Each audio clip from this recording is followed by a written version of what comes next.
press this part and then pull it up. This is how you take it out. Okay. And this is where you insert the battery. Positive on this side, negative on this side. Okay. Then you keep it back here and just press it here.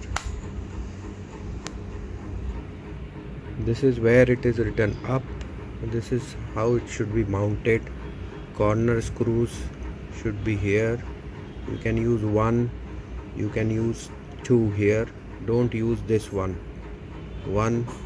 or you can mount it only on one of these screws.